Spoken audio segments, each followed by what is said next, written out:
Hello, Rama Rama Pupodu. Hope all are in good health, feeling great, wonderful, having a happy and peaceful life. Now let's continue with the next chapter. He supports his back with his hands, resting the elbows on the floor.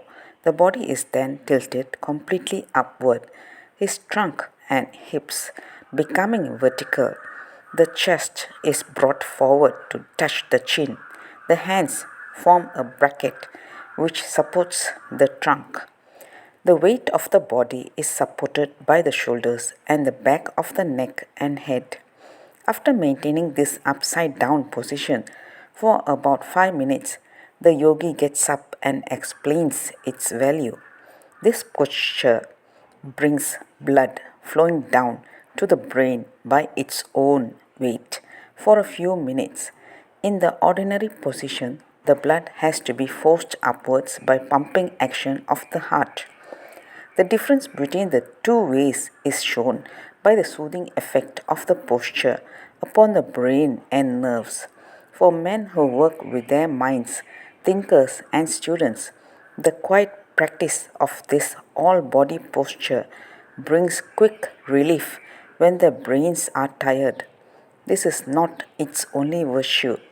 It strengthens the sex organs, but these benefits come only if the exercise is done in our way and not in your hasty Western manner.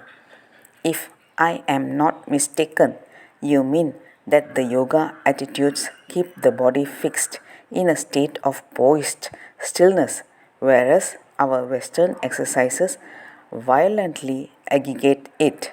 Even so, agrees Brahma. A further exercise which I select from Brahma's repertory as being more within the compass of Western limbs is one which should quickly yield to patience and practice. In this posture, the yogi sits with extended legs, raises both arms over his head, and crooks the first fingers. He bends his trunk forward, exhaling the breath while doing so, and grabs the big toes of his feet inside the hooked fingers. The right toe is caught by the right index finger, and so on.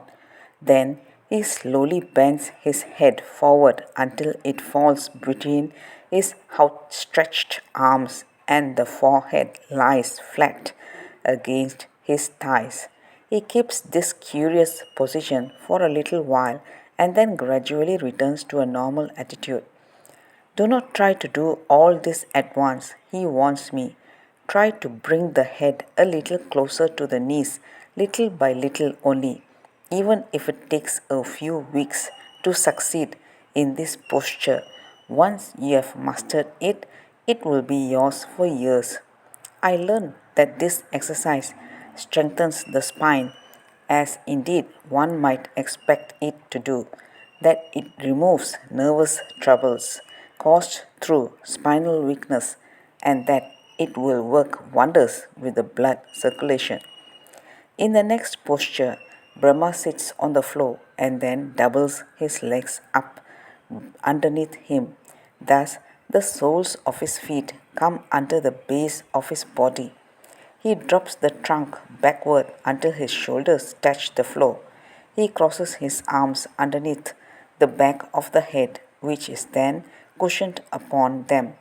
Each hand now grabs the opposite shoulder joint. He remains in this not unshapely pose for some minutes.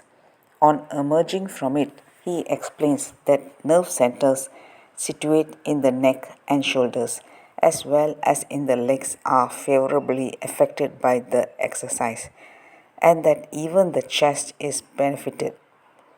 The average Englishman is so apt to regard the average Indian as a weakling, as an enervated product of tropic sun and underfeeding, that it surprises one to learn that such a carefully thought out native system of physical culture has existed in India since antiquity. If our Western systems possess such a usefulness that no one would dream of, disputing their value at this day.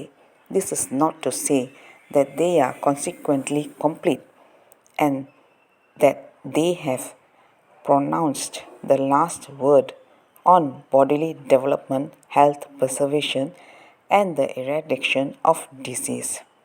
Let's continue in the next chapter. Thank you. Bye bye. Rama Rama Pupottu.